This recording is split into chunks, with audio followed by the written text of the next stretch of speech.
Morning, everybody. Happy July 10th. Welcome to our Downtown Parking Committee meeting. Can I have the roll call, please? Committee Member Labrie. Present. Committee Member Stahl. Present. Vice Chair Newkirk. Here. Chair Pinner. Here. Committee Members Pratt, Evers, and McRae are absent. We have a quorum. Thank you very much. Appreciate that. All right. Are there any, sorry, let me get to my thing here. Any requested changes to the agenda today? No changes, Chair. All right, thank you very much. At this time, we'll move on to public comment. This is the time in the meeting where anyone from the member of the public who wishes to address the committee on something within the jurisdiction of the committee, but not on today's agenda, may do so. And I see we have a request to speak. Gabrielle? Yes. All right. This is also my business partner, Willie. Willie, great, thank you. Go ahead. Good morning for your time. There you go, sorry. Good morning, thank you for your time. Just wanted to, give a presentation about futsal. Futsal is an indoor soccer sport that's played in town. Futsal has been around in our program, in town since 2014. We serve youth camps, youth leagues, adult leagues, and we also have travel teams. My name is Willie Sims. I am a former professional soccer player, Division I player. I'm also a local club soccer coach for Santa Barbara Soccer Club.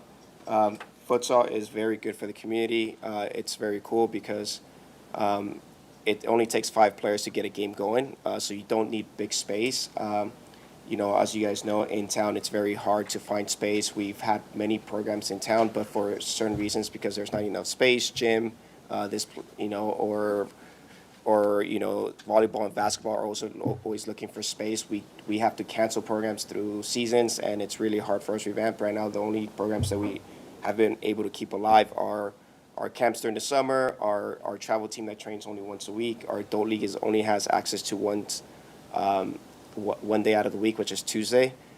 We have about 250 players that play in our league right now, 21 teams. There's a high demand. But we have to turn teams away because we just don't have access, and we hope that we can, Gabe will talk about what our plan is. With our youth program, it's been very great. We have all types of levels. We have levels from rec to competitive. And the beautiful thing about the sport, like I said, it's really easy to form teams, but it's also really easy for us to set up pickup for the kids. We serve underprivileged kids from, all over town, Carpinteria, Santa Barbara, Goleta. We also have kids that come from Oxnard. We've had kids that have played on our program that played for the national team for Guatemala or the U.S., or they have gone on to play Division I soccer.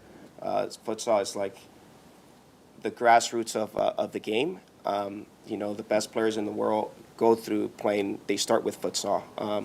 And I think Santa Barbara has, since we started, we've seen our landscape kind of changed with how we develop players and how dynamic they've been. Just want to give you guys a little bit more about what futsal is all about and what it is. And I'll let Gabe take over from here. Yeah, thank you all for your time. I really appreciate it. So why are we meeting with you? I actually reached out to Ed to talk about if there was any potential space where maybe we could fit these smaller fields. Think like a basketball court-sized field. And so we chatted a little bit, and he identified as a potential opportunity parking lot 2, which I think is one of the images that I sent over there, Google Earth image, that's on Cannon Perdido and Chapala. As you can see from the Google Earth image, and I can validate from parking there as I've been going downtown over the last month since we connected, it looks like an underutilized space. I've never actually seen another car up there other than myself parking up there. And so we thought this could be a cool opportunity to expand our programming. Willie talked a lot about what we have right now. The bigger opportunity is to be able to expand that programming to not just have more youth development, but also more leagues. So as an example, unfortunately, in the middle of COVID, the only co-ed league in town that was actually run by the Parks and Rec Department shut down in 2021. The only women's league shut down, I think, in 2023. Yeah. And a lot of that is because it's really difficult to get together. If we look at an example of women, if you're playing on a regular soccer field, you probably need at least 19, 20 people on the team. That's very difficult to get 20 people to be able to congregate. In this example, you only need maybe 8 people to play on a team because you got 5 out there at once.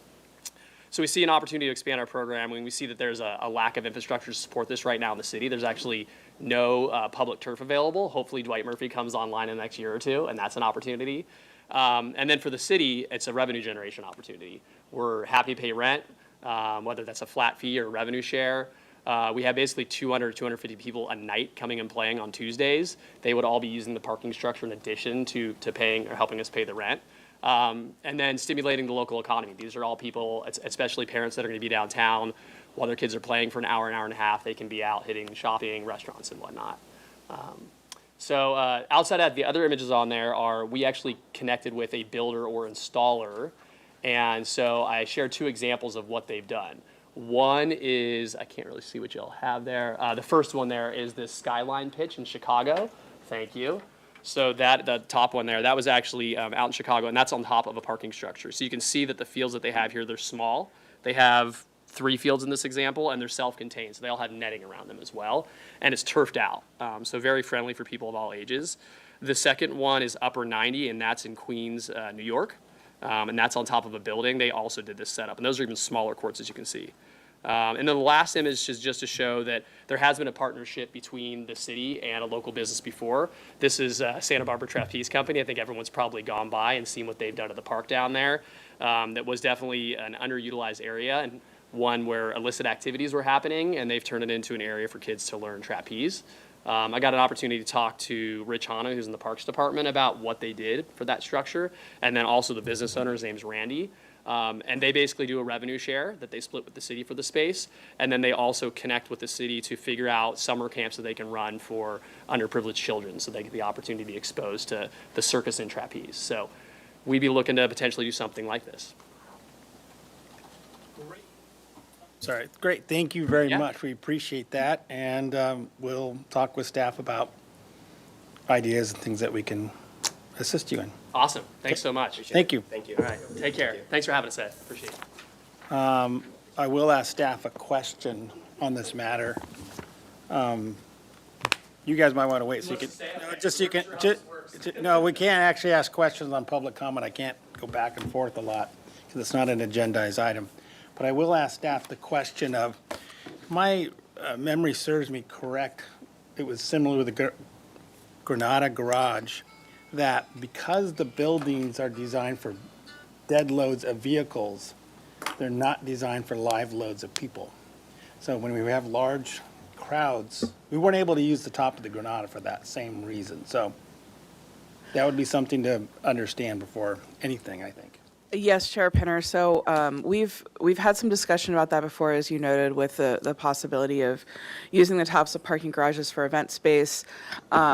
We did have that caution come from, I believe, a consultant at one point, but we've also had our city engineer review the Granada Garage in particular and determine that it's like an issue of static load versus another kind of load. I'm not an engineer, but and determine that it shouldn't be an issue.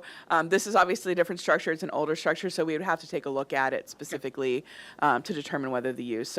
But I wouldn't rule it out, certainly. So, Okay. yeah. Thank you very much. Any other public comment? No other speakers. All right, we'll close public comment. Any announcements? Yes, Chair Pinner, we do have a few announcements today. First up, just a sort of general organizational announcement. As a reminder, as of July 1st, this program is now a function of the City Administrator's Office. So we are not part of the Public Works Department anymore, except in spirit. We are now reporting through the City Administrator directly. So little change for us on the inside. And then we also have, for the committee, 2 new members to welcome. So this will be the first meeting today for Joseph Evers. Mr. Evers, thank you very much for joining us, and thank you for agreeing to volunteer your time and serve. We really appreciate the support and the input that we get from this committee. So thank you very much for that. And also Wesley McRae, who's not able to join us this morning, but will be here at future meetings. So we're very excited to have 2 new members joining us. 2 more announcements, actually. Next one, I want to give a shout out to Steve Sisler, our traffic technician, who just celebrated his 25th year with the city. 25th year, yeah, just received his 25-year service award. So, congratulations to him. It's a huge accomplishment to hang out with us for that long. And then Ed, I believe, had another. Yeah, I have Operation- an operational announcement, and I really want to appreciate the input of this committee. Specifically, we'll have an occupancy presentation again at this meeting.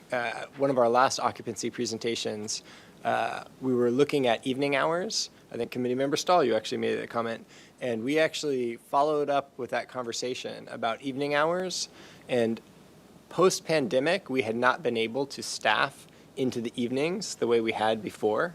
But because our staffing levels had finally refilled the position that we had capacity, we were able to actually begin summer evening staffing hours as they were previously for Friday and Saturday evenings. So for Friday and Saturday evenings, we have a staggered staffing plan that allows us to keep lots open up even until 2 a.m. So we have a pretty good way that we can do that that maintains lot operator safety, and that also is pretty efficient in terms of as a lot empties out, staffers will then transition to support staffers in other lots that still have occupancy. But literally, as we look through occupancy report again today, just remember that your comments often help spark conversations among staff that help us tune our operation. So it is just important to note that through the rest of certainly summer, Friday and Saturday nights, we are back to operating till our full closure time, which is 2 a.m., which previously had been 11 a.m. Great, thank you for that, and we look forward to hearing that in the report. And we are happy to hear that our comments are helpful. That's positive. Mr. Chair, may I ask a clarifying question about the announcement about shifting oversight from Public Works to City Administrator's Office? Can you just give us a little more color? Certainly. So this was something that was adopted and formalized as part of the budget process this past year. The city administrator, in an effort to provide more sort of support and focus on some priority areas for the city, undertook a little bit of a reorganization. So she's creating a new deputy city administrator position has been created that will oversee the downtown parking, which new name to be determined, but it'll be downtown parking and basically downtown services. So all the work that we do in downtown and throughout the rest of the city, the organization has pulled in Tess Harris's division from the Community Development Department. So that's community vitality, including particularly the State Street Master Planning process. And then the Housing and Human Services Division, also from the Community Development. So that's a focus on housing. And that's under Laura Doubles as the manager. And so effectively, it's forming kind of a new department almost under the city administrator's office.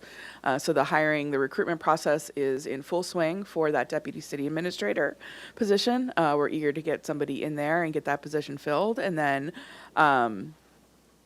downtown parking will continue as it's currently organized, basically under that new umbrella. No blending of budgets or any other sort of financial or decision-making impacts? At this point, no. So we're going to talk a little bit more when we talk about our budget tune-ups about the changes. And these are the same changes that we spoke about when we had our budget review meetings with this committee earlier in the year.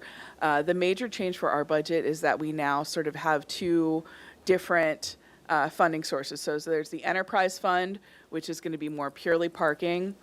And then all of our sort of non-parking functions, particularly as related to State Street and those sorts of things that aren't strictly related to parking, are now being funded by the general fund. And so that is a new sort of funding source for us. So Ed's going to get into that a little bit more, though, when we get into the tune-ups. Great, thank you. If no other questions on announcements, we'll move on to the approval of the minutes from the May 8th, 2025 meeting 2 months ago, and I'll entertain a motion.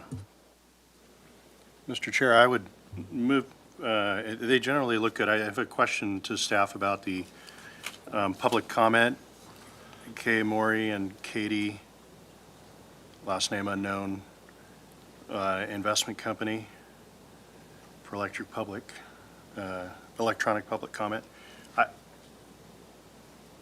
I know I arrived at 8:07, but I don't know what that public comment was since it's not detailed in the minutes.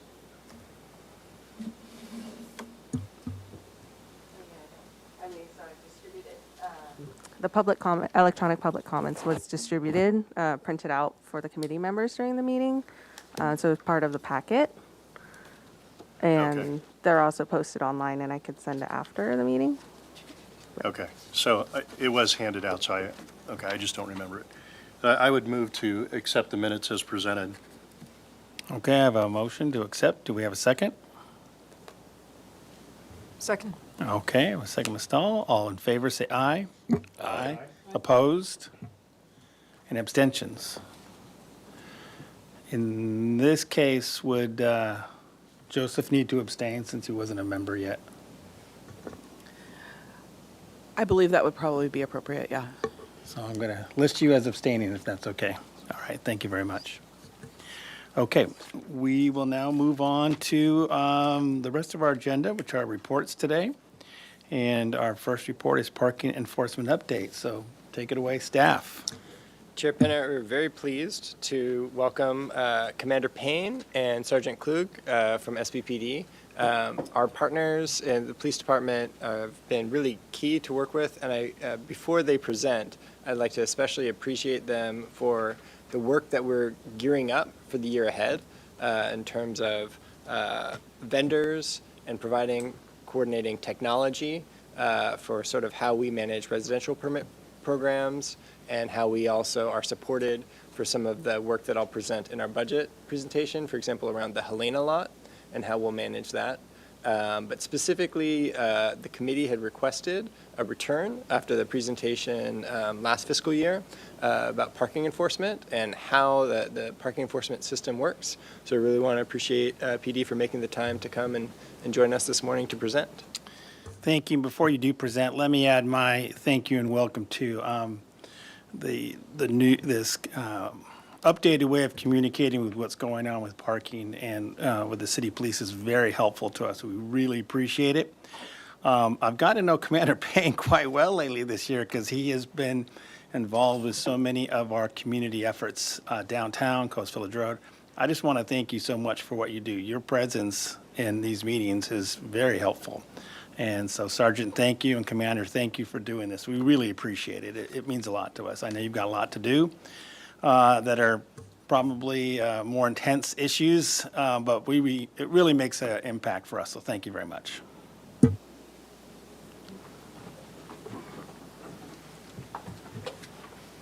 right. And we always feel safer when you're here, just so you know. All right, well, thank you. As Ed said, my name's Doug Klug. I'm the current traffic sergeant at the Santa Barbara Police Department. Commander Payne is my direct boss. I'm responsible for both traffic enforcement and parking enforcement throughout the city. I want to start with just a quick review. I know I was just here in September, but I want to just touch a little bit, maybe for Mr. Evers, the new member, on what parking enforcement does. It is a branch within the police department, and essentially, though parking enforcement doesn't respond directly to in-progress crimes like the police officers do, they assist them. They assist them with the overall mission of the department, which is essentially to keep the area or keep the area free of crime and make people more comfortable living here. Parking enforcement occurs all throughout the city. Some areas are regulated by day of the week or even time of the year. Parking enforcement officers don't just do parking enforcement. They assist with a variety of other public safety issues. And from the police department's perspective, it is about accountability and enforcement. It does, obviously, there's a financial component to parking enforcement, but our goal is not to generate revenue for it. It's to try to keep things on a level playing field for everybody.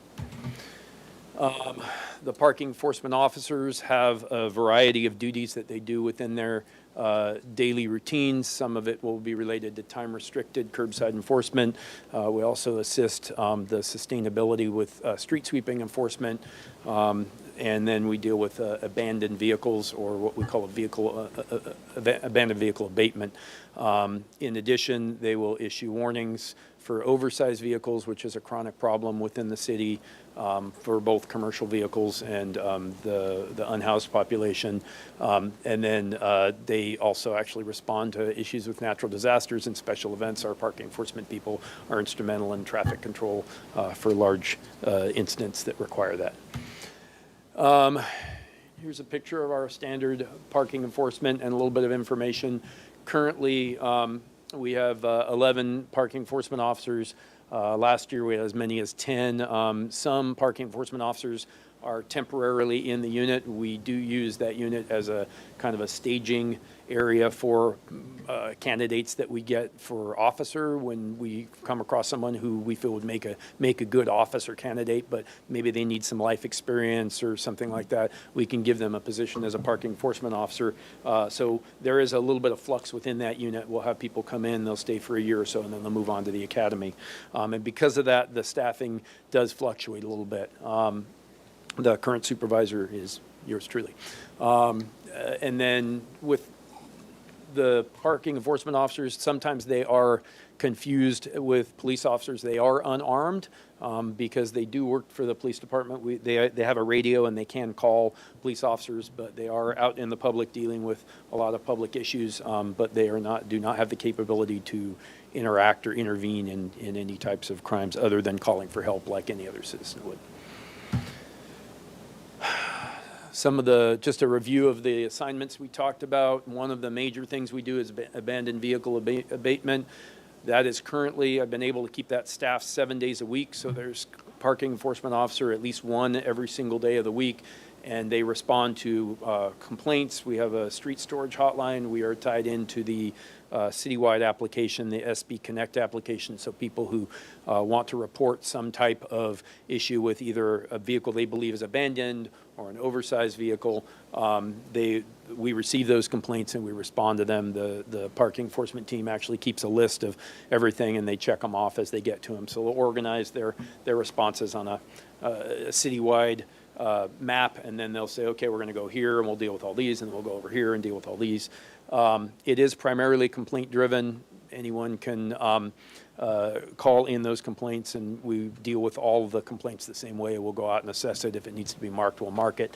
The requirements for an abandoned vehicle is that we have to mark it. The police department marks it for 72 hours.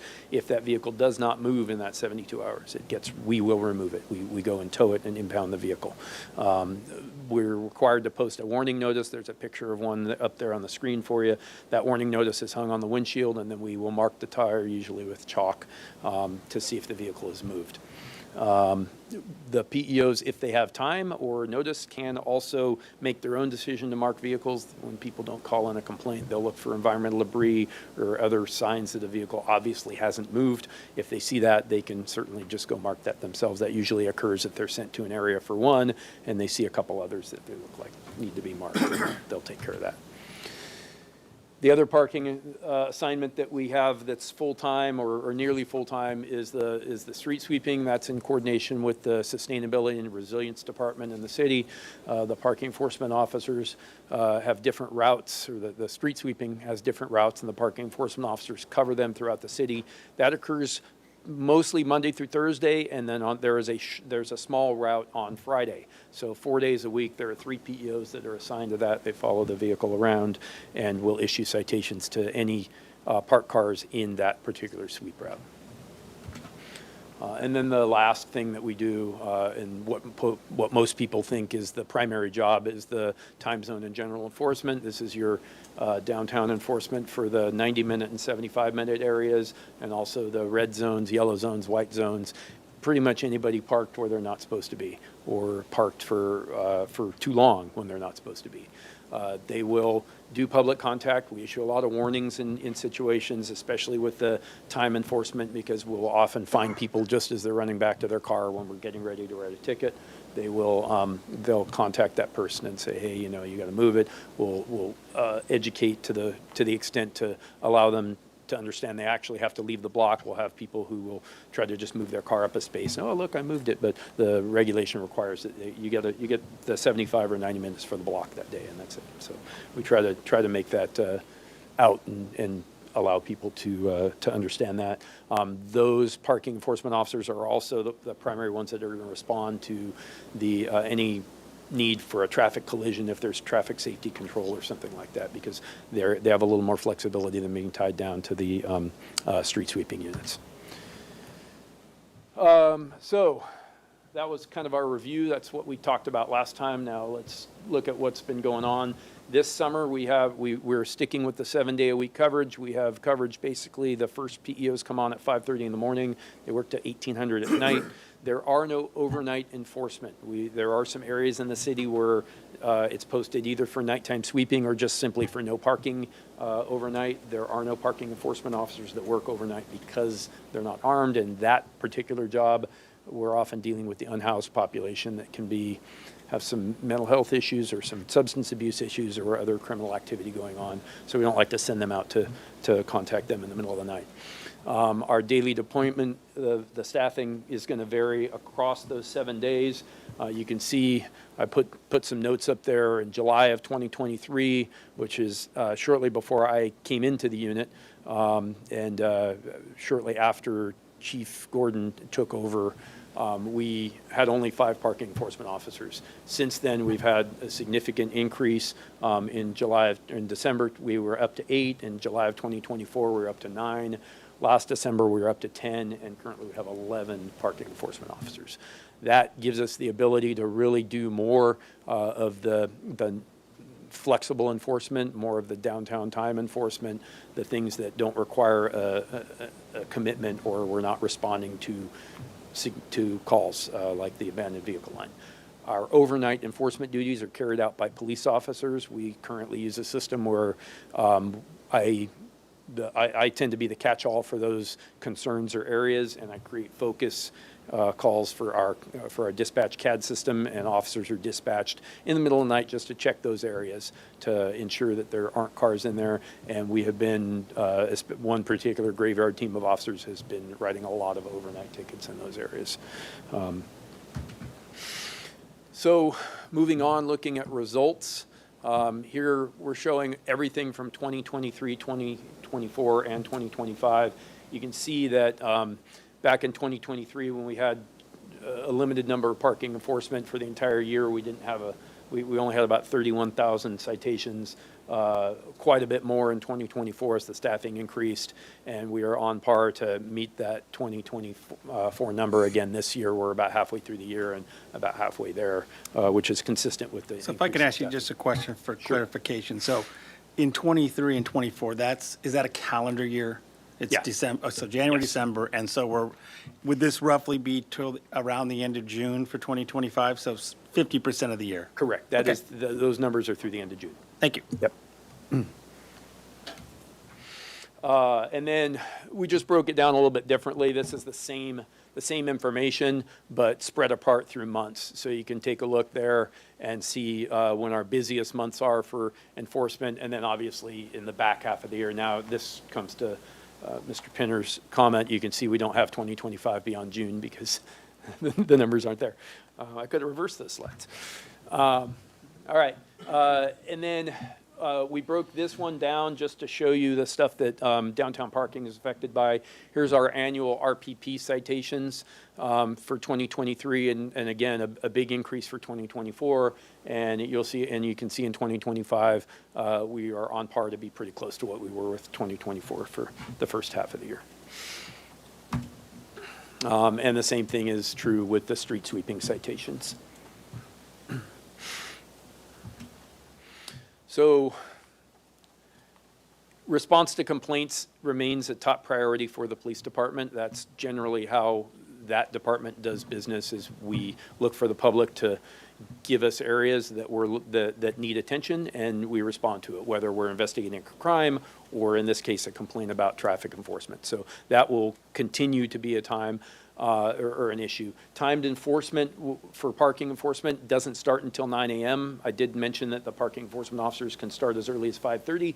So before 9 a.m., even the people that are assigned to the sweep details are doing other things. They're out there looking in the neighborhoods for the red zone violations that are a chronic issue overnight, especially a 5:30 car. They can get out there at 5:45 or 6 o'clock in the morning before most people are up and out. And so we're trying to address those people parked in front of driveways or parked in red zones or fire hydrants. That's a constant source of complaints from residents in the outlying neighborhoods outside the downtown area. And then street sweeping enforcement still occurs from 9 a.m. to 12 p.m. and 1 p.m. to 4 p.m.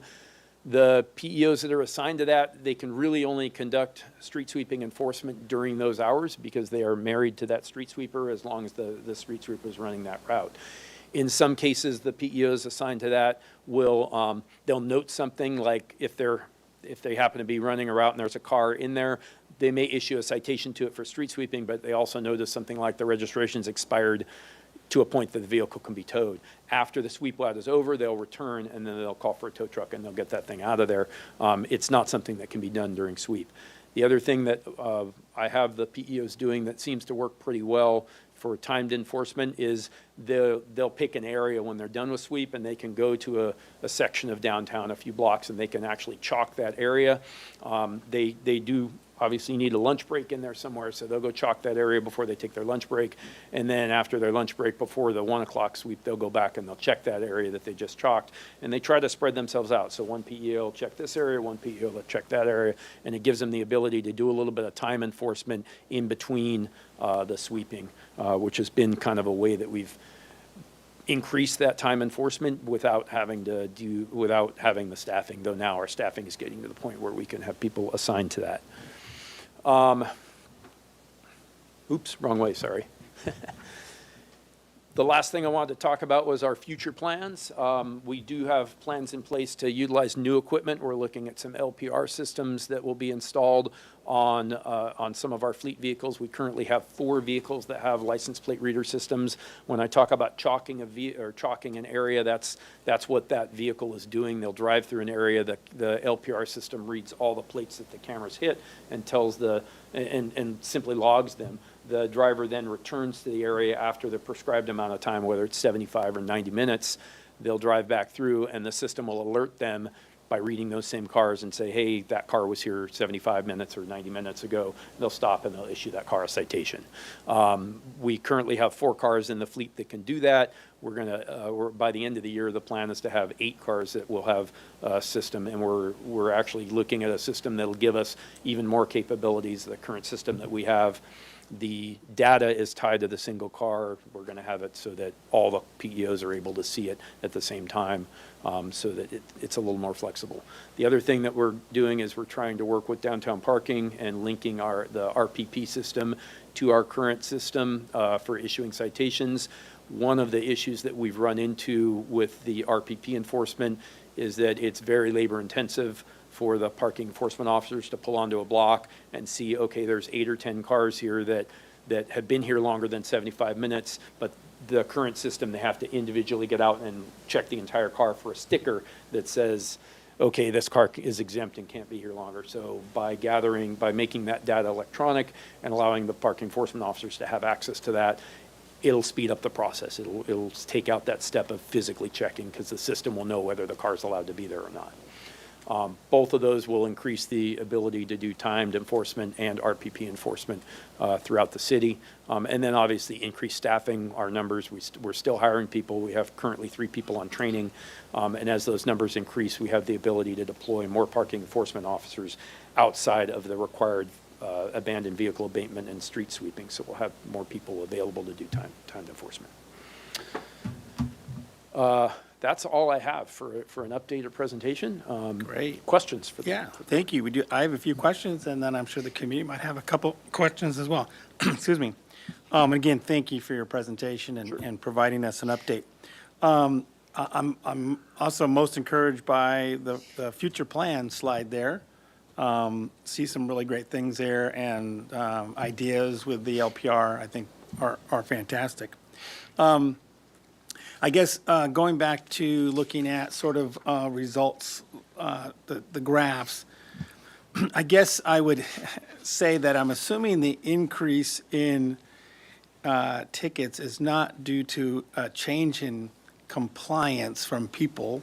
It's just more staff, right? We still have the same, Correct. right? Yes. So the increase in staff has been the biggest factor of gaining more tickets. In fact, if we saw compliance, we would see a reduction. Yeah, so that's that's kind of what my point was, and that, with this proposed future concept of increased staffing, I mean, are we at, I guess what would be the optimal number of staff in the downtown parking area to increase compliance, if that makes sense, what I'm I think asking? we were allotted 12. That's the maximum that we can have. Okay, and that's just that's the top number. Yeah. And does that give you enough? I mean, I know a lot goes to street sweeping. You have a high priority there. I guess I'm trying to understand that. Is the staffing, is it at a level that gets, 50% of the issues, 10%, 90? If I can jump in a quick moment, to answer your question, and unfortunately probably not with the most precise answer that you would like, I think that there has to be a little bit of a trial and error for the fact that it's been probably in excess of 8 to 10 years that we've actually had full staffing with all of our parking enforcement. So to get back up to 12 would be optimum at this point to see what kind of productivity and what kind of compliance that obtains out of our community, and then evaluate from there if that's optimum. I know that we've worked very closely with the city administrator's office, and because of using that position as a stepping stone for officers, when we're getting closer, I know that we've had the ability to kind of conduct some short-term overhires in expectation that those folks would be departing for the academy or something like that. So we're doing our best right now to try and keep that staffing level up.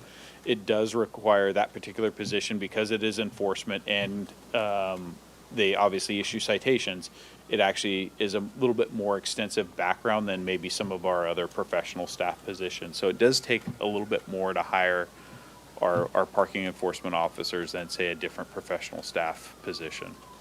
Sure, and I think that's fantastic that you're finding these folks working in this field as potential candidates. I'm Yeah. sorry, that's your call, right? That's your sound, right? That's ambulance, not assistant. Oh, sorry, you know the difference. That's great, okay. So it's appreciated that you're finding the opportunity for these folks who come through this program to make it to the next level as an officer. So we're all for that, it's great. Obviously, we're excited to see the increase in staffing, and I guess I'm just expressing the importance, and I think we all know that, but just expressing the importance of that staffing being there to be able to make the parking enforcement effective. We're just obviously looking, the committee's always looking to make sure it's effective, because we really have a large parking system, half being the on-street and half being the lots, and so when there's an imbalance between those two, it affects obviously what happens in the parking structures if a lot of people are able to park sort of without charge, so to speak, or without consequence. Yes. So we appreciate that. I do note, not just downtown, I'm also involved on Coast Village Road, and I just met with a tenant just the other day who was totally appreciative of seeing the officers out there, and tickets are being written, and they're seeing an impact on where people are parking, not staying in the 90-minute zones, finding the zones that are longer term for employees. So it really is making an impact in all areas of the city. So we really appreciate that. I'll open it up for the committee for other questions. I have a few more, but I want to make sure everyone gets a chance. Mr. Newkirk. I guess I'll ask, it doesn't show up in the data yet, but now that there's been a year and a half maybe of higher citations, a little higher staffing, have you seen any anecdotal even evidence of any changed behavior of the street parkers? If they've gone we're seeing maybe less people parking long-term and moving, like for us, ideally moving to the lots. But have you seen any sense of changed behavior yet? Anecdotally, I would say no. I'd say that if the staffing, oh, sorry. Got it. Usually I talk loud enough. Anecdotally, I would say no. Usually, if we can staff, if I have staffing out to write timed enforcement, they can go to the same block every day of the week and write tickets all day long. So yeah, we're not at the point where people and people are genuinely surprised when they come back to their car and they find a parking ticket on it. So we're doing everything we can. But I had one PEO that last week wrote 40 tickets for overtime in a single day. So it can certainly be done.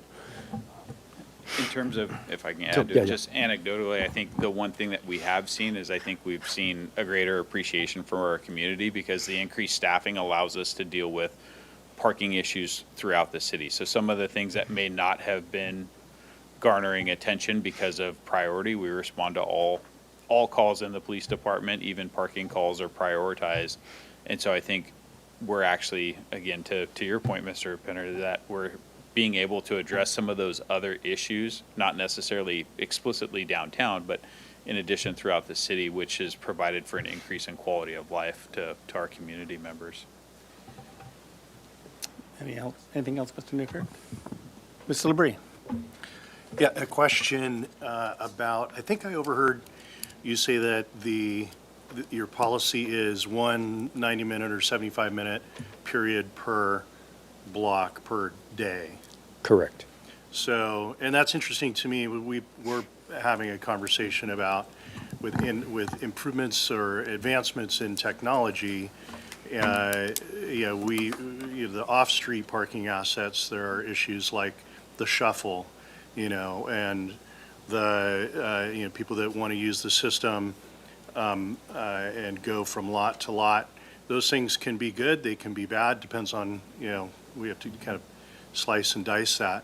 But so those 4 LPR-equipped vehicles, are they actually enforcing that? Is the number crunching or the data crunching actually telling them when a car has, left for a couple hours and comes back and goes beyond the 75 or 90-minute period?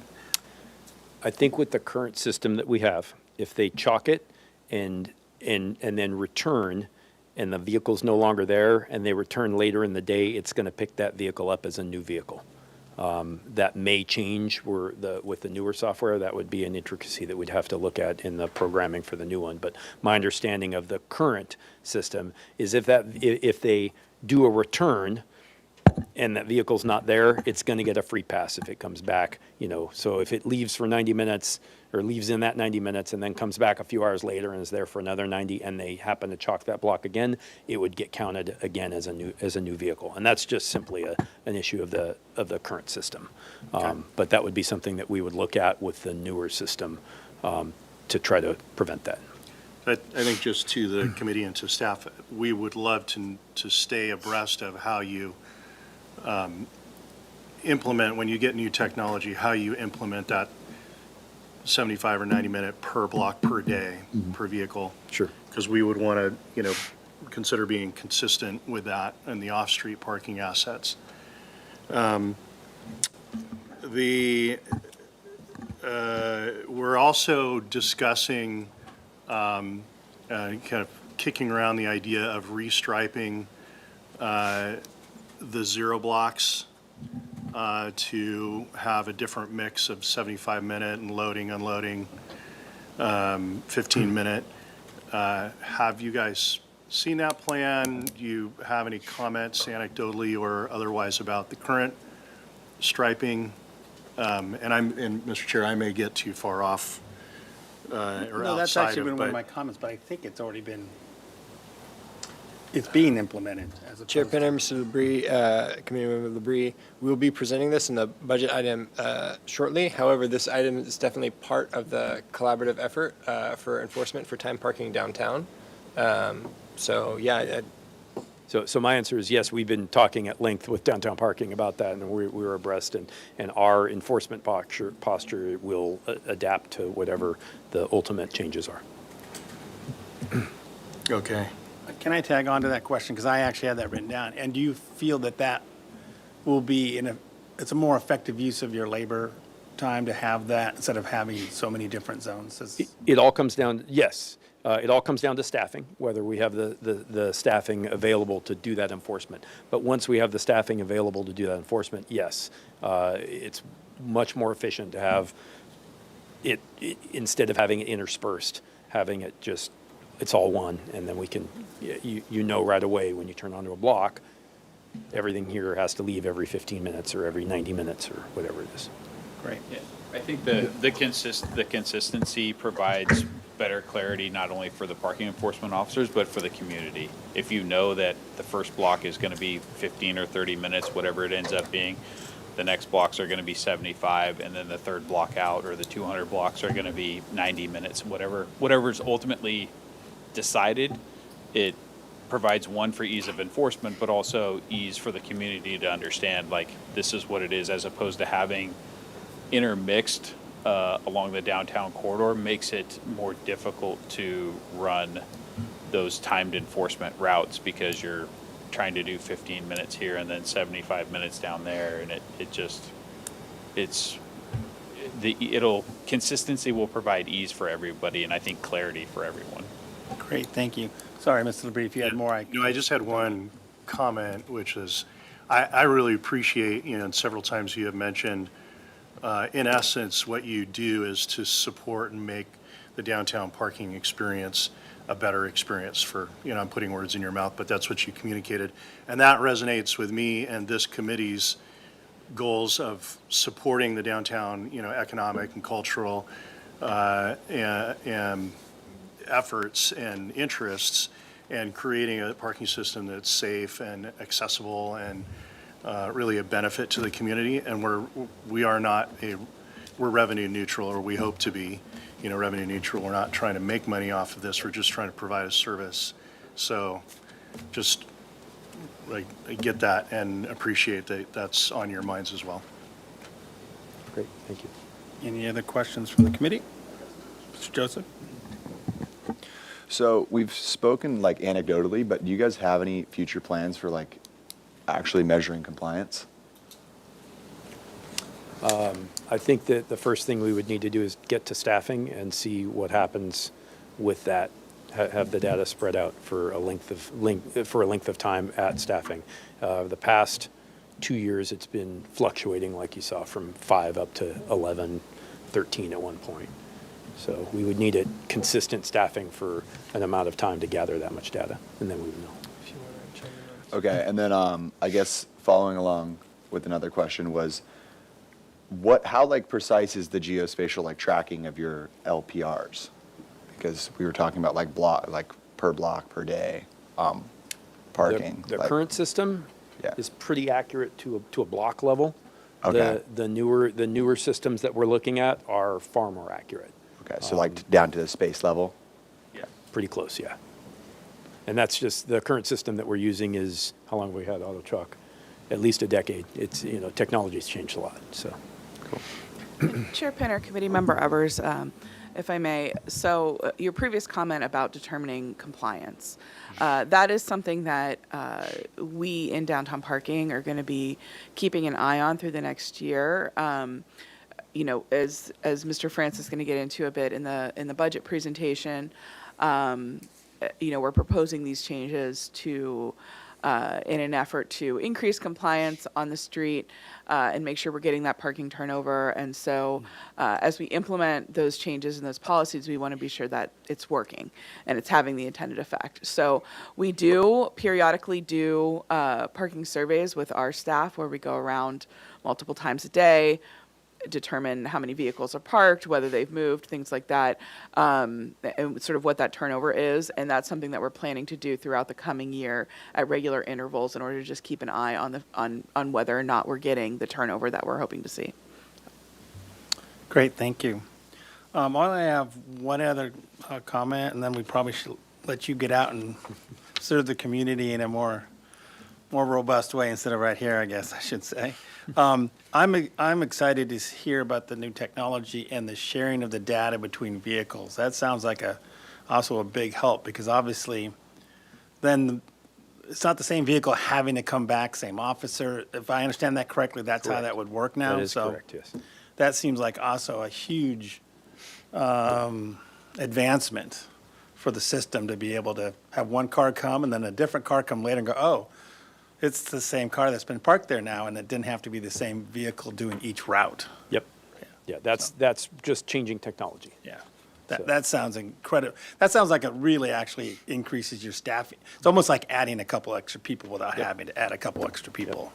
So, Yeah, and in addition to that, it's just trying to, over the past couple of years, we've been trying to increase our collaboration with not only downtown parking, but also waterfront parking, and as a city as a whole, trying to get on the same page. So there's basically 3 different departments that are going to partake in this additional and upgraded technology in one form or another, because there's permits down in the waterfront area. We have residential permits for obviously the downtown corridor and residential permit zones, and then again the timed enforcement. So it'll actually apply further, but it's a sizable capital investment, and it took us a while to make sure that we're picking the right technology and doing it so it would work for the citywide, not just necessarily for downtown or for the police department or for downtown parking. It's been a lot of work, and everybody's been very helpful in that. great, thank you. Well, I think with that, I just want to again say we really appreciate your collaboration with us. I think this is our second time with a presentation from the city police department and the parking sector, and we look forward to these reports. I think you can tell we find it interesting and important to our system, so we really appreciate you taking the time to be with us. So thank you very much. All right? All right. Thank you. Bye-bye. Keep up the good work. Okay. With that, let's move on to, before I do, I just need to make sure the notes reflect that. I know when we had the roll call, Mr. Evers was not here yet, but just reflect that it arrived during public comment. Yes. Thank you. All right. Also, no speakers for public comment. Oh, yes. Was there any public comment? Thank you. No public comment. Thank you. Item number 3, an update on the budget implementation for fiscal year 2026. Thank you, Chair Pinner. Can I ask just a question for timing? Because we do enjoy engaging with our police department. I just want to make sure time-wise that we have two more items. How much should we have allot for each one? So, Chair Pinner, great question. I believe we could definitely do both items in half an hour each. Okay? And So we we have could probably do less. roughly 40 minutes, so if you can. If we have 40 minutes, I think we I can just do. wanted to make sure we're allocating. I think we'll be fine today. It's also to let the staff, our committee know not to ask me. The occupancy presentation should be relatively short. Okay. Yeah, so I think we'll be okay. Thank you. So the goal here is to simply receive an update and also provide input on our implementation and tune-ups for the fiscal year 26 budget, which you all should be familiar with, except this will be an update for new committee member Evers. We have transitioned general fund program support for the State Street expenses, as Ms. Clark mentioned earlier. Our capital program is generally paused, except for focus, so routine maintenance needs, as well as a focus on an assessment for all our facilities for upcoming capital needs. We are piloting the Helena Lot pay stations.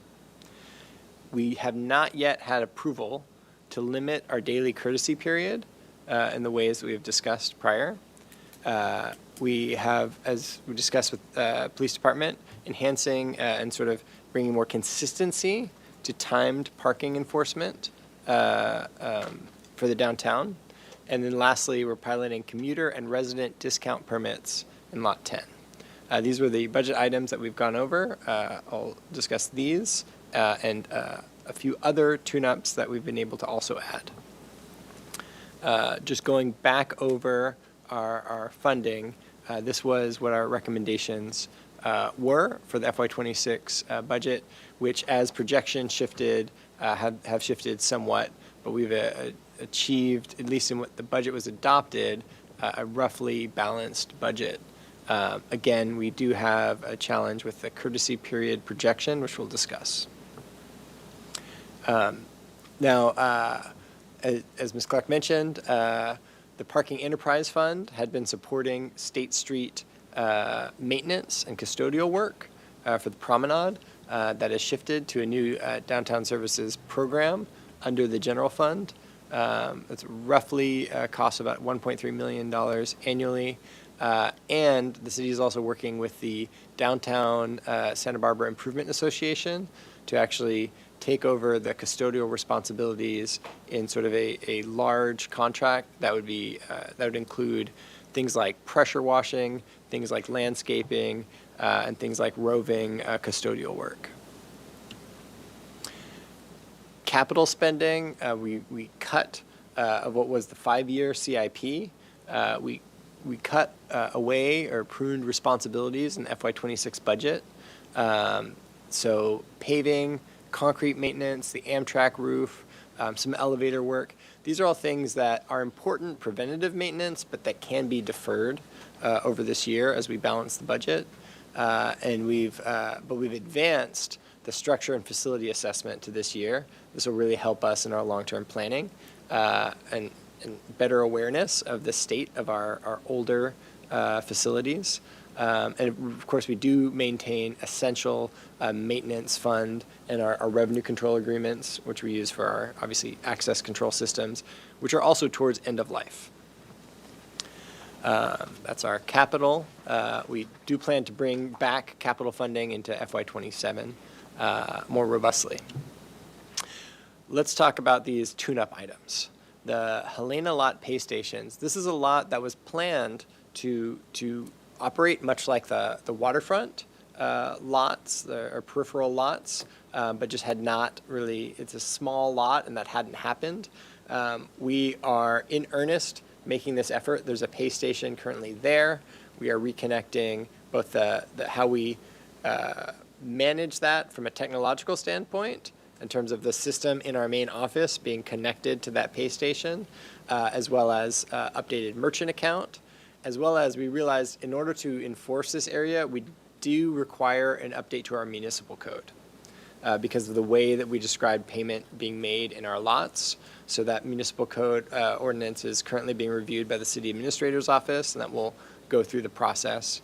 At the point that that is timed, we will begin signage in that lot, which is physical signs that would indicate where a pay station is and that payment is required, as well as messaging to vehicles in that lot with a timeline of the upcoming change. Because currently, it was kind of in a holding pattern where we just put up 90-minute parking signs. And again, as you may recall, that 90-minute parking time limitation had not been honored.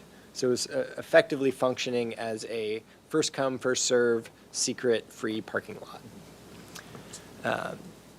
So what has not been approved is the fee resolution change, where we made more clear that we limit the courtesy period that we offer as sort of a subsidy the downtown parking system offers the public, which is also in part supported by the PBIA.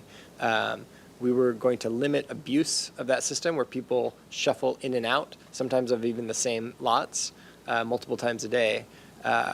We wanted to clarify that that's limited to one time per day, and then operate the way that we would allow people one courtesy period per lot per day. We need to revisit this. We probably kept the fee resolution change too general, potentially too restrictive. That would allow us operationally to potentially change how we tried to both limit abuse of the system, but make sure that visitors downtown weren't having negative experiences where, say, they visited twice a day and they felt like they were denied a courtesy period in a way that didn't make sense to them. What we were referring to as our sort of dimmer switch for how we would reduce abuse of the courtesy period being used multiple times, but allow people to maybe have multiple trips in a day and still enjoy that benefit. The estimated revenue that would have been gained just from stemming this abuse is about $250,000. As we discussed in the question with... Can I ask a question while you're right Please. on that point there? Yeah. If I'm, just for clarification, since that was part of a fee resolution and it happens in June, right, or at the council, am I to understand that that means there's really no opportunity to change that until next June? Or is there an opportunity to change that in between now? Chair Painter, there is an opportunity to change in between. We would have to just take a revised fee resolution to council for their approval. Thank you. The enhanced parking enforcement ability, or I really appreciate how Commander Payne placed it, of a consistency that provides clarity and ease for the community, sort of a predictability of where am I going to find short-term parking that is available with high turnover, and where can I find longer-term parking that I can park for a longer errand. This is actually sort of a process that begins at the beginning of each fiscal year, where there's a refresh of curb painting. So you might actually see the paint crew out and about already. There's generally an effort to refresh, especially red zones and other restricted area zones like yellow loading zones or blue ADA parking zones this month in advance of Fiesta. We've actually been looking at, most of the zero blocks are already 15-minute zones, and historically we've been working kind of blocks at a time to get more consistent, and we're looking at sort of stepping that up across effectively the full downtown core that you're seeing from Victoria down to Gutierrez.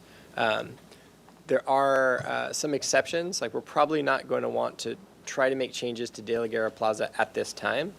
But in general, for the zero blocks themselves, not Anacapa, not Chapala at this time, to make those consistent, so where they're mostly 15-minute, but again, let's make that full block either a loading zone, generally close to State Street, ADA blue parking zones where those have been requested and where those are in effect, and then for the rest of that block face to be green, stenciled 15-minute zones that can then allow for signs to be reduced and eventually sign posts on the sidewalk to also be reduced. That is actually underway now for later this month. We are developing final messaging that we will distribute to all of the businesses on those block faces and adjacent, so they're aware that there are timed parking changes happening next to their business. Again, this is all with the goal of increasing turnover adjacent to businesses and having consistent messaging for where longer term parking is available, either on the street or in our lots. As part of this consistency in messaging, we're reaching out for discounts for commuters, specifically in Lot 10, the Ortega Garage, where we felt we had some wiggle room. We have currently legacy permit holders from the Coda commuter lot that pay $70. Everyone who is a commuter is now at that $70 rate. So all of the permit holders who are not Coda commuter legacy permit holders have been notified that their parking rate has dropped. The website has been updated to reflect that those rates are now $70 for commuters, and we are so that rate is in effect both in billing and in our public messaging on our website. And we're working with our communications group, and we're really open to input for how are the best ways that we can spread the word about discounted commuter parking that we're piloting here in Lot 10. So in your questions and comments, any outreach ideas would be very valuable. Similarly, with the Ortega Garage, we're piloting the discounted 24/7 permits. Again, this is new. This is our way that we're approaching downtown residents or folks who might need longer-term parking, sort of overnight and beyond 72-hour limitations for their vehicles. And we felt that the $250 a month, what we had assessed as the market, was too high and kind of preventing more adaptation of this use. So we've dropped that in the Ortega Garage to $125 a month. That new rate is in effect. It's listed on our website. And again, we are open to outreach effort suggestions. We have two more items. I'm going to actually skip ahead to the locals weekender permit, which we have reduced from $100 every 6 months to $80 every 6 months. And we've extended the weekend hours to include Fridays. So previously one of the complaints was it's not as useful if I want to go out Friday, and that to me is the weekend. So we've addressed that. Fridays are included. This applies to all downtown city lots, which is pretty significant because typically we're restrictive in terms of controlling which lots we might have a discount on. We have this updated signage. That is something we've already advertised in our lots, and we're going to redistribute this updated signage in our lots and use, again, our city communication channels. But if you have suggestions for how we can get this word out, we would appreciate that. Also, there was some good thinking, brainstorming last meeting, which for the sake of time, we might not suggest that there's too much brainstorming now, but definitely we're having conversations about how can we continue to make good opportunities for locals to have discounted parking available that doesn't impact our system. Can I ask you a question before you? Please. On this permit, is it based on your license plate or is it a card reader? It will be both. So when people get any commuter permit, we ask for their license plate number, and then if you effectively pull in to a kiosk, the LPR readers will generally read your license and let you in. But you also get a HID card or a Prox card, and there's at every kiosk for permit holders. You might not notice it if you're used to pulling a ticket, but there's actually a card reader at each kiosk, and we always remind all permit holders to check in with the card reader and check out with the card reader to not kind of screw up the system. So my reason for asking that question is obviously if I'm a 2-car family and I take a different car downtown Friday night than I would the next weekend, does my permit work for the family or is it only for the vehicle? Chair Pinner, I'll look to our parking resource specialist, but I think I can also answer that if you bring your access card with you in the other vehicle, that works, and the license plate recognition is only a convenience. That is correct. Okay, thank you. Great. Now, we're also working, in addition to the RPP work that we're collaborating with the police department, we've been working behind the scenes for our commuter permits to bring those to a more modern system for purchasing online. You can currently purchase permits online, but you can't renew as easily, and payments are not as automated. There's more required, both from a staffing perspective for us and also from the customer experience to maintain being a permit holder. And so we have been able to take on a module within our existing system that will allow us to really streamline that permit process for customers. This is the e-commerce functionality from SkiData. And effectively, this will be coming in the next couple of months, and we will be transitioning all permit holders to this new system. And then later in the year, we'll be working to transition the residential permit programs from, again, a very labor-intensive process, both for the customers and for our staff, to a more automated process that will be, that data ticket would be the vendor for.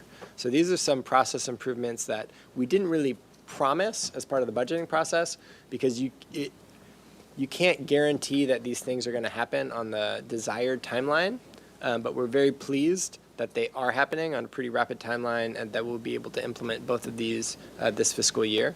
There's to be both some modest cost savings, and we believe the enhanced customer experience may help increase revenue. And that is my review of our implementation of our budget. Thank you.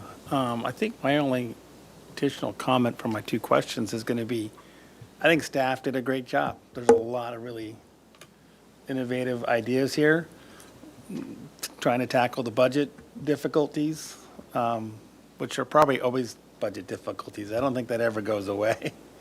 But I think staff did a great job with some great ideas, and I also want to thank the colleagues on the committee here for working on that. And as I see this, I'm happy to see what's getting implemented for this year. I think it's great, so thank you. Any other? Mr. Labrie. Got a couple of quick clarification questions. I would assume that, so I'm going to go in reverse order from the Great. back. The weekender permit, am I correct to assume that would not work if you wanted to visit Paseo Nuevo's lot or the Californian? Great question, Committee Member Labrie. So for members of the public, the Paseo Nuevo rates, and certainly the Hotel California rates, are similar to the downtown parking rates, but they are different systems. So no, the weekender permit would not apply to Paseo Nuevo, nor would it apply to the Hotel California. So thank you for that clarification. It might be good to just make sure Paseo Nuevo knows we're doing this in particular. I mean, the Californian's pretty busy already, but Paseo Nuevo may want to, hop on board somehow. The second question is kind of as we're restriping, everywhere where we've added curb extensions or bulb outs, do we really need to have the red zone continue back as far off the intersection? It seems like since the pedestrian can get out to a more visible location, that if it hasn't been asked already, I'd like to see us gain back some parking maneuvering space by getting rid of the red zone up to the bulb out. Yeah, Committee Member Labrie through the chair. So that's a great question. We are very cognizant of the need for on-street parking, and we do try to maximize that and minimize red curb where we can. There is a state law that took effect fairly recently that requires us to have a certain amount of red curb, no parking area within adjacent to an intersection. So where we do have red curb, for the most part, it already has been minimized to the greatest extent that we're able to do that. But does the new code take into consideration a curb extension, which essentially I think they're different measures. fixes some of the concern? I'm going to Is our 20? throw to Mr. Sisler out here, who's You our could- street parking If you could expert. come up here and I don't know off the top of my head. I'm going to welcome up our 25-year Yes. award recipient for who probably has done this 1,000 times. Yeah, Chair Pinner. I think each particular. You just got to press it. All right. Yeah, I think each particular space is unique. So we look at the traffic engineer and everything will look at every single space. Oftentimes when the bulb out goes in, we can achieve some more parking spaces. And other times we have visibility issues where an intersection with a light, possibly we still need to see the light head. So it still has red that we can't get more parking out of. So every space is quite unique, but we do look for opportunity where we can. Every time they go in, we're alerted to go look for opportunity. Great, thank you. That answers my question, just that you're actively looking for Yes. opportunities to reduce red zone. And then maybe a question for another time relative to the cost to operate a pay station versus an automated gate. And just maybe looking down the road to whether or not it's ultimately better to have, automated gate systems than pay on foot. So I don't need to address that one per se, but my final question is just with the courtesy period, the change in the courtesy period, are you anticipating any sort of, signage change at the entrance to the garage or any education component of that? Because that'll sting a lot of people, just the way that people use the lots. And so what, signage change, I guess in particular was the root of my question, but what are we gonna do? Sure, that's also a great question, Committee Member Labrie. So again, that particular change to the courtesy period, limiting to one per lot per day, was not approved with the budget. So at this point, we're not making any changes to how we apply the courtesy period. However, when we had believed that it would be approved, or before it was removed from our fee resolution, we had planned to have signage available to make sure that people understood what that, how that was going to be applied. Okay. If it's our policy, I don't know if it's already our policy, but we just don't enforce it, then I'd get signage out. If that's definitely not the policy hasn't been approved, then obviously you don't want to send the wrong message. Is it just the fee resolution, but we're decided on the policy? So the fee resolution in this case is what would have effectuated the policy, essentially. So there's already a municipal code policy that prohibits somebody from entering and exiting the lot for purposes of evading the fee.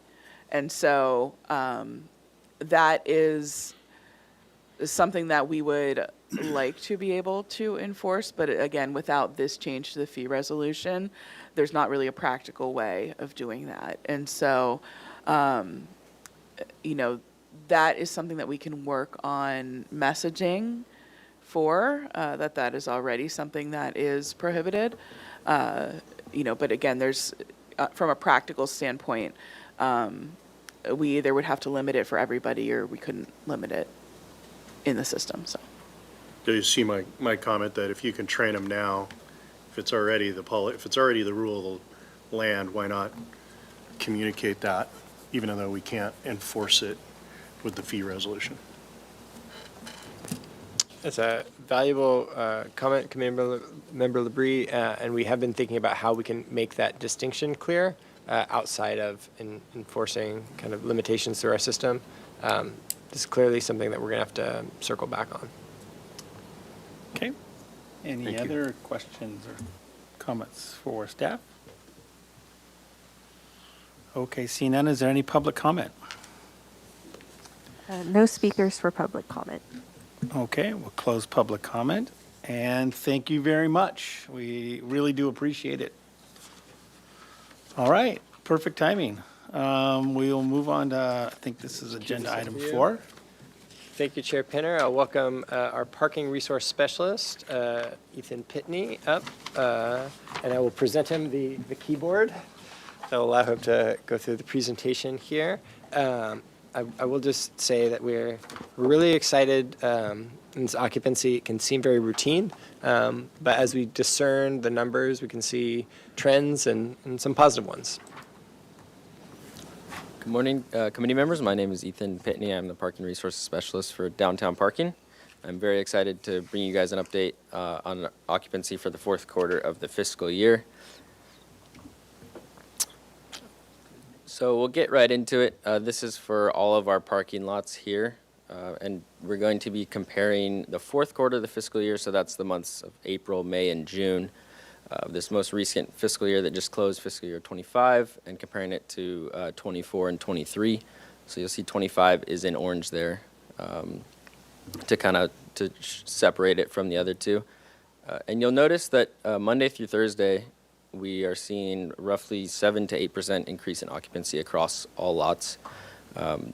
Anecdotally, staff has noticed that there are more vehicles parking. We hear it from operations pretty consistently that the lots are filling up more in general.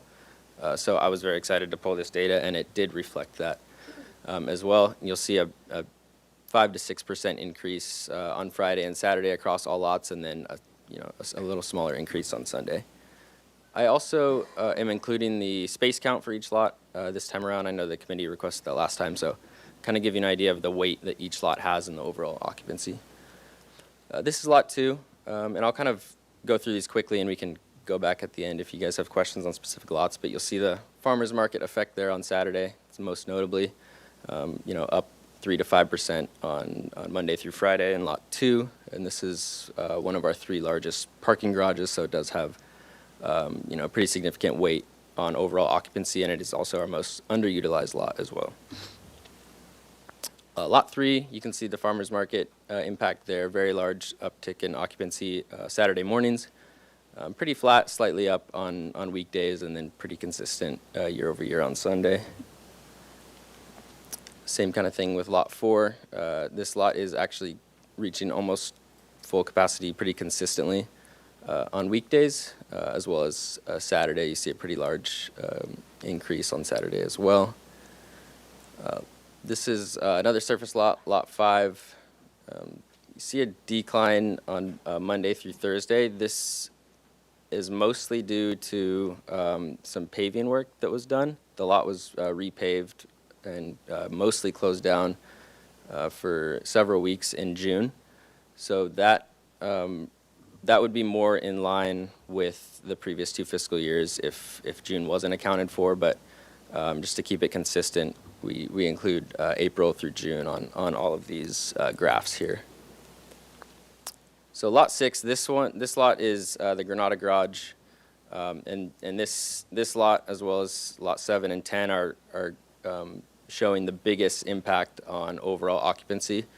Their space count is high. This is actually our largest lot in terms of space count, and you'll see Monday through Thursday it is up very substantially, nearing 70% at peak occupancy during peak hours.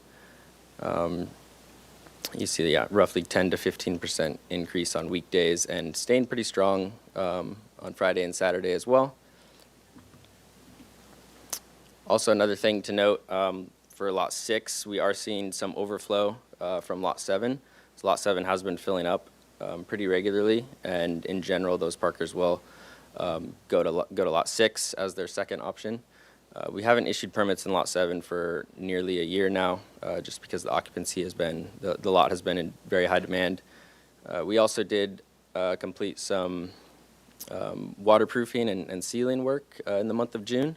So we lost almost half of our parking spaces in lot 7, and you can see that we don't actually, the occupancy report doesn't adjust for that, so it still will show the full 262 spaces, and it was only able to get about half full during that period. So even still, you can see occupancy very, very high in this lot.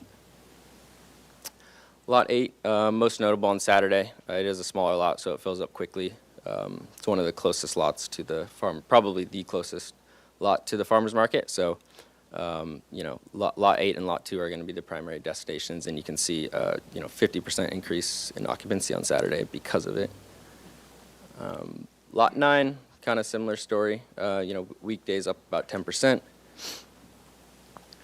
And then lot 10, so this is the lot where we had our CODA commuter permit holders transition into.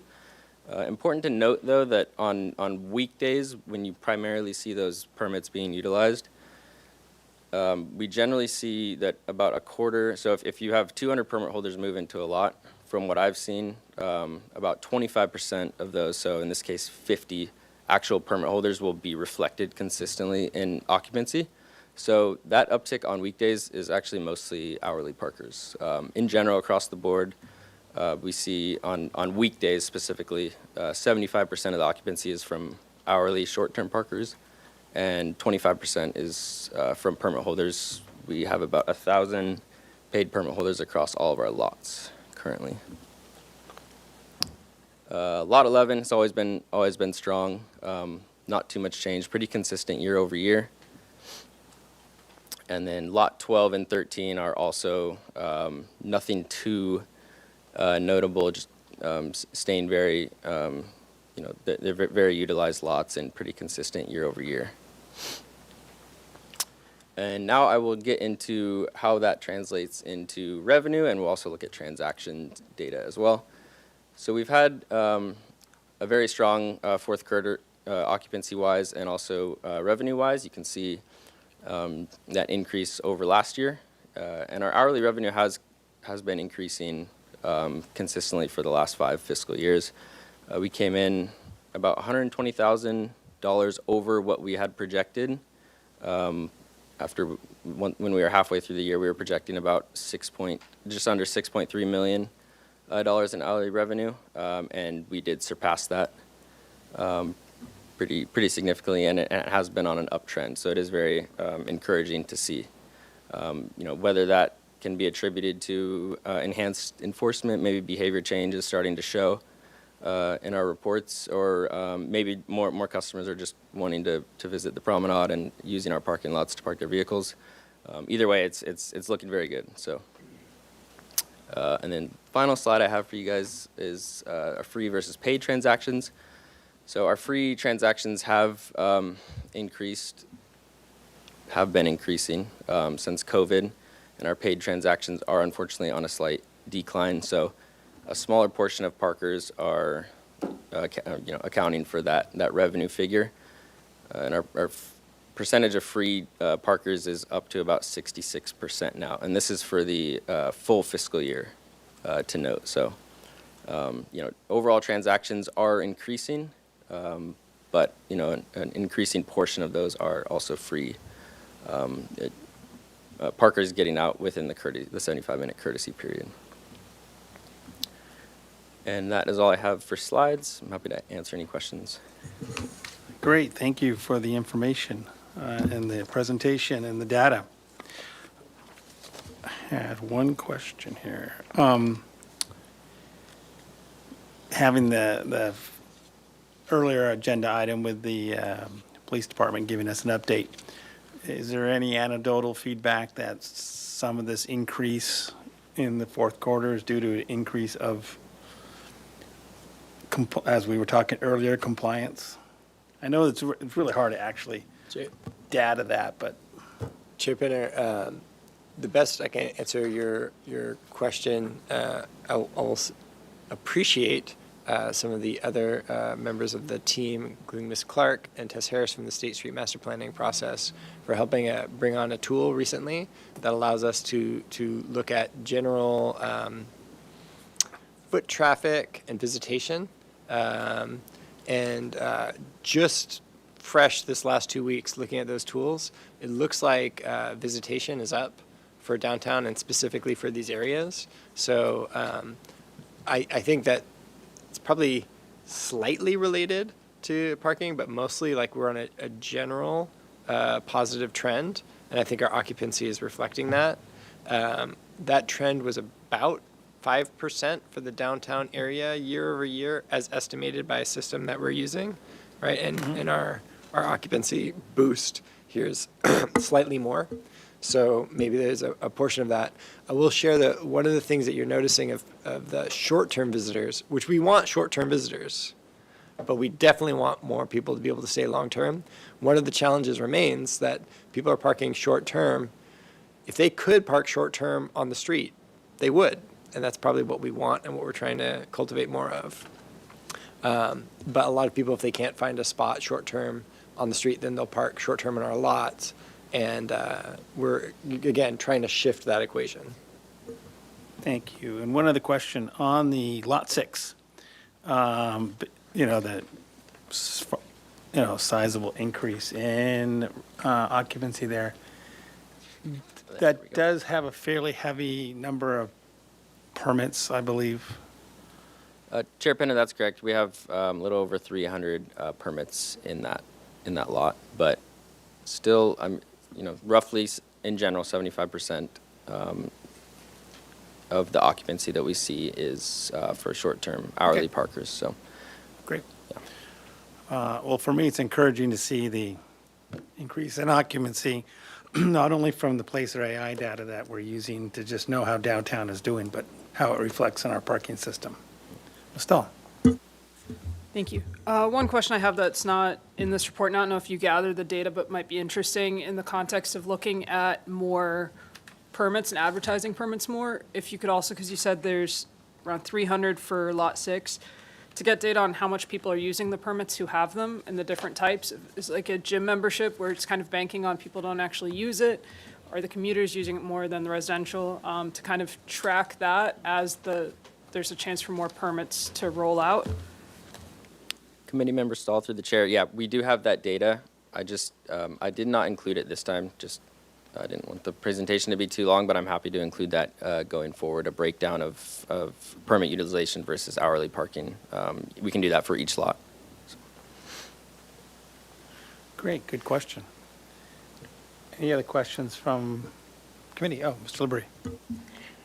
I think the free versus paid transaction data is really interesting, and we now are starting to get enough data that I think the committee and ultimately city council should ask itself, how effective are the rate increases, and when we get more strict on the courtesy period, what are we really playing with psychologically, and how effective is it playing out? And it just strikes me that earlier on 2018 and forward, the ratio of free to paid was much closer.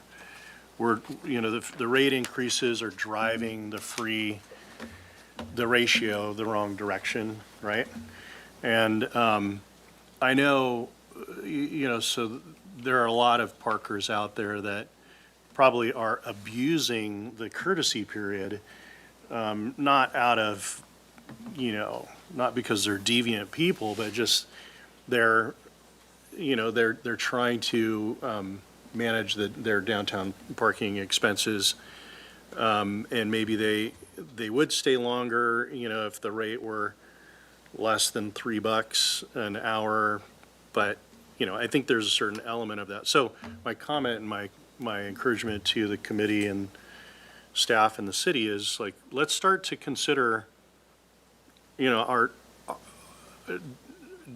the direction that we are taking fees really line up with our mission to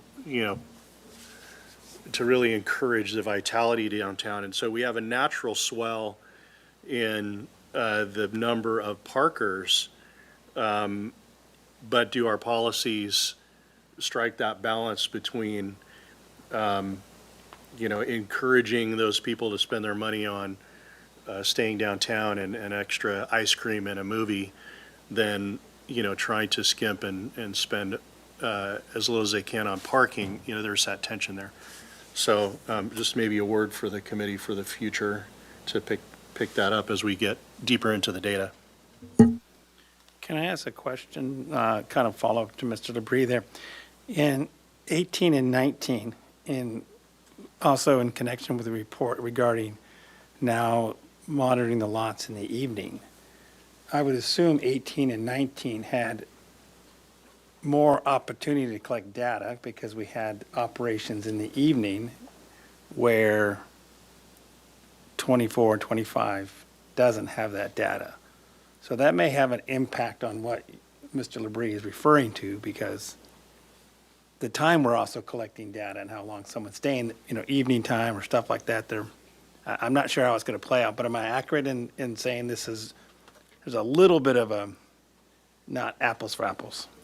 Chair Pinner, you're correct. 18 and 19, we had our sort of longest hours and duration of staffing. And so when our gates are down, that's when we're collecting data. When they're up, we're not able to collect the same data. So that is a part of it. You do see part of the drop in FY20 and FY21. Obviously, at that time, fewer people were coming downtown, but also part of it was once we reopened and we were able to start staffing, it was a slow ramp up. And so, we started with much fewer hours, and so we weren't capturing all the transactions.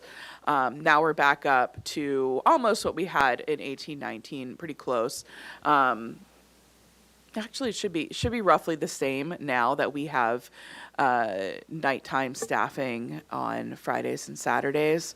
But the FY 22, 23, 24, that is all relatively similar staffing levels. So, what you're seeing there is fairly controlled for staffing.